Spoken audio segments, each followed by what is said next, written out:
ലാലേട്ടൻ്റെ ഋഷഭ കണ്ടു. എങ്ങനെയുണ്ടെന്ന് ചോദിച്ചു കഴിഞ്ഞാൽ കാശിനും കർമ്മത്തിനും കൊള്ളാത്തൊരു പടമെന്ന് വേണമെങ്കിൽ തന്നെ പറയാം. ഏതോ ബ്രഹ്മാണ്ഡ ചിത്രമോ അതോ പാൻ ഇന്ത്യൻ സിനിമയോ മണ്ണാങ്കട്ടയോ എന്നൊക്കെ പറഞ്ഞ് ഇറക്കിയ ഒരു സിനിമയാണ്.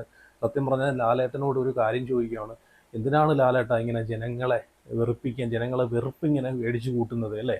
ഒന്ന് ആലോചിച്ച് നോക്കി. ഇത്രയും ദാരിദ്ര്യം വല്ലതും ഉണ്ടോ ഇങ്ങനെയുള്ള ഈ ഈ അരവാദ സിനിമക്ക് വേണ്ടിയിട്ട് കൊണ്ട് തല വെച്ച് കൊടുക്കാൻ? അപരാധം പിന്നെയും സഹിക്കാം, ഇതൊക്കെ അരവാദം എന്ന് വേണമെങ്കിൽ പറയാം അല്ലേ? ഇതുപോലുള്ള സിനിമയ്ക്കൊക്കെ തല വെച്ച് കൊടുക്കേണ്ട വല്ല കാര്യമുണ്ടോ? ഇത്രയ്ക്ക് പൈസയ്ക്ക് ബുദ്ധിമുട്ടുണ്ടോ ലാലേട്ടാ? ഇപ്പം ഇപ്പം ബബ്ബയുടെ റിവ്യൂ പറഞ്ഞ സമയത്ത് കുറേ ആളുകൾ വന്ന് ചീത്ത വിളിക്കുന്നത് ഞാൻ കണ്ടായിരുന്നു.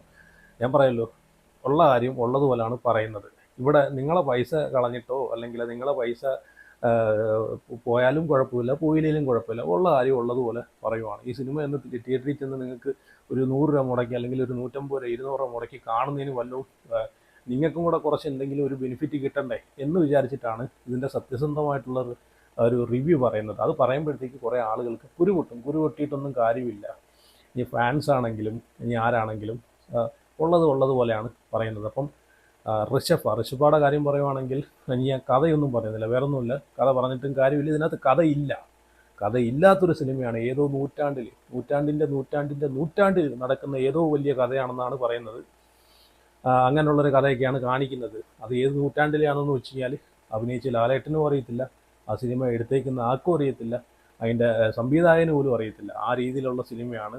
ഇതുപോലുള്ള വേസ്റ്റ് പടങ്ങൾ തലയിലെടുത്ത് വയ്ക്കാൻ ലാലേട്ടന് കഴിഞ്ഞിട്ടേ ഉള്ളൂ. ലാലേട്ടൻ്റെ ഒരു ഫാനാണ്, പക്ഷേ പറഞ്ഞിട്ട് കാര്യമില്ല, എന്ത് ചെയ്യാനാണ്? ഈ അടുത്ത സമയങ്ങളിൽ ലാലേട്ടൻ്റെ സിനിമ മൊത്തവും 8 നിലയിൽ പൊട്ടുന്ന ബോംബായിട്ടാണ് ഇറങ്ങിക്കൊണ്ടിരിക്കുന്നത് അല്ലേ?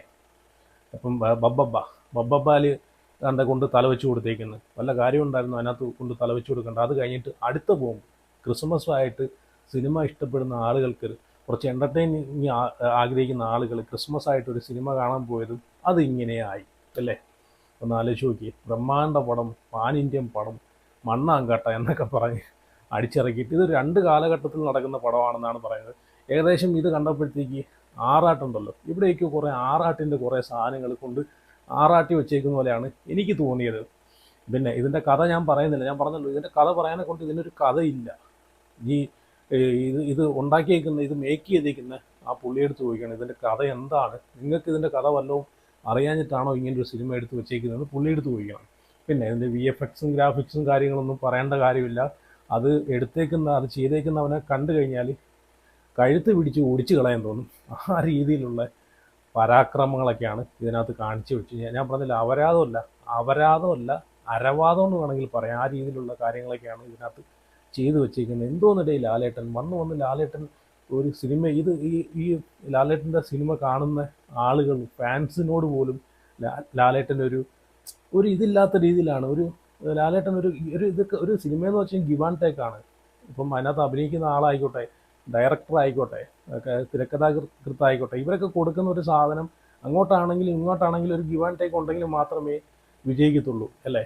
ഇതിപ്പം ലാലേട്ടനിൽ ആർക്കോ വേണ്ടി സിനിമയിൽ അഭിനയിക്കുന്ന പോലെയാണ് എനിക്ക് തോന്നുന്നത്. വന്ന സമയത്തൊക്കെ ലാലേട്ടൻ്റെ പഴയ സിനിമകളൊക്കെ എടുത്ത് നോക്കി കഴിഞ്ഞാൽ ലാലേട്ടൻ എടുക്കുന്ന ഓരോ സിനിമകളും ചൂസ് ചെയ്യുന്ന ഓരോ കഥകളും ആ സിനിമകളെല്ലാം നല്ല രീതിയിലാണ്, നല്ല ആലോചിച്ചും കണ്ടും ചിന്തിച്ചിട്ടൊക്കെയാണ് ഓരോ സിനിമകൾ എടുക്കുന്നത്. അത് ജനങ്ങൾക്ക് നല്ല രീതിയിൽ ആസ്വദിക്കാനും എൻ്റർടൈനിങ് തരുന്ന രീതിയിലുള്ള സിനിമകളായിരുന്നു. ഇപ്പം വന്ന് ലാലേട്ടൻ്റെ സിനിമകളൊക്കെ ഭയങ്കര മോശമായിക്കൊണ്ടിരിക്കുകയാണ്. 8 നിലയിൽ പൊട്ടുന്ന ബോംബുകളൊക്കെയാണ് എടുത്ത് തലവെക്കുന്നത്. എന്തായാലും തെലുങ്കിൽ നിന്ന് ഇങ്ങനെ ഒരു ബ്രഹ്മാണ്ഡ തീട്ടം ലാലേട്ടൻ്റെ തലയിൽ തന്നെ കൊണ്ടുവച്ചല്ലോ എന്ന് ഓർക്കുമ്പോഴത്തേക്ക് എനിക്ക് തോന്നുന്നു വേറൊരു ആരും മമ്മൂക്കായ ആയിക്കോട്ടെ വേറൊരു നടനും ഇങ്ങനെയുള്ളൊരു സിനിമയും എടുക്കത്തില്ല. അതാണ് വേറൊരു കാര്യം.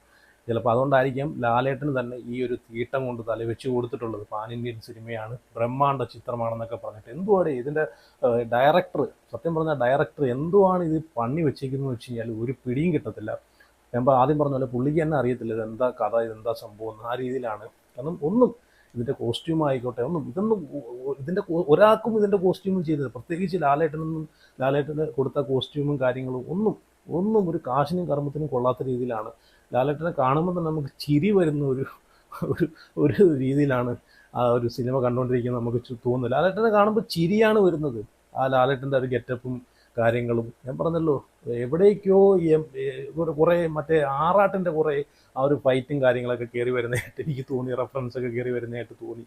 എന്തായാലും കൊള്ളാം. എന്തായാലും ലാലേട്ടനെ കഴിഞ്ഞിട്ടേ ഉള്ളൂ ഇതുപോലുള്ള ബോംബുകളൊക്കെ മലയാളത്തിൽ ഏറ്റെടുത്ത് തലയിൽ വെക്കാൻ പറ്റിയൊരു നടൻ.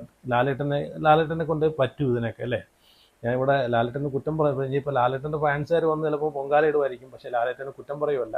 ലാലേട്ടനെ ഇഷ്ടപ്പെട്ട് ലാലേട്ടൻ്റെ സിനിമകളൊക്കെ ഒരുപാട് ആസ്വദിച്ച് കാണുന്ന ഒരു വ്യക്തി തന്നെയാണ് ഞാനും. പക്ഷേ എന്തൊക്കെ പറഞ്ഞാലും ഇപ്പോൾ ഉള്ള ലാലേട്ടൻ സെലക്ട് ചെയ്യുന്ന ഇതുപോലുള്ള അമിട്ട് പടങ്ങൾ പോയി തിയേറ്ററിൽ പോയി കണ്ട് വെറുതെ കാശ് കളയല്ലേ എന്നാണ് ഞാനും പറയുന്നത്. ഇനി കാശ് കളയാൻ താല്പര്യമുള്ള ആൾക്കാരാണെങ്കിൽ വെറുതെ, ഞാൻ പറഞ്ഞല്ലോ കഴിഞ്ഞ ബബ്ബയിൽ പറഞ്ഞ പോലെ, വെറുതെ ഒരു ചായയും കടിയും കടിച്ച് കണ്ടിരുന്ന് സമയം പോക്കാനാണെങ്കിൽ ഉറപ്പായിട്ട് നിങ്ങൾ പോയിരുന്ന് കാണുക, അതിനുള്ളതൊക്കെ ഉണ്ട്. അല്ലാതെ ഈ ഒരു സിനിമയെ ഇഷ്ടപ്പെട്ട് സിനിമ നല്ല രീതിയിൽ ഒരു എൻ്റർടൈനിങ് ചെയ്യുന്ന രീതിയിൽ തിയേറ്ററിൽ ചെന്ന് എൻ്റർടൈനിങ് ചെയ്യണം, എനിക്ക് നല്ല രീതിയിൽ സിനിമ ആസ്വദിക്കണം എന്നുള്ള രീതിയിൽ തിയേറ്ററിൽ പോയിരുന്ന് കാണാനാണെങ്കിൽ ഈ ഒരു പടം പോയി കാരണം നിങ്ങൾക്ക് ഒരു കുന്തവും മനസ്സിലാവത്തില്ല എന്നാണ് ഞാൻ പറയുന്നത്. അപ്പോൾ എന്തായാലും കൊള്ളാം. കണ്ടവരുണ്ടെങ്കിൽ ഉറപ്പായിട്ടും നിങ്ങൾ അഭിപ്രായം ഒന്ന് ജസ്റ്റ് ഒന്ന് കമൻറ്റ് ചെയ്യണം. ഇനി എനിക്ക് തോന്നിയ കാര്യമാണോ എന്ന് എനിക്കറിയത്തില്ല. എന്തായാലും നിങ്ങൾ ആരെങ്കിലും കണ്ടിട്ടുണ്ടെങ്കിൽ നിങ്ങളുടെ അഭിപ്രായം കൂടെ ഒന്ന് കമൻറ്റ് ചെയ്യണേ.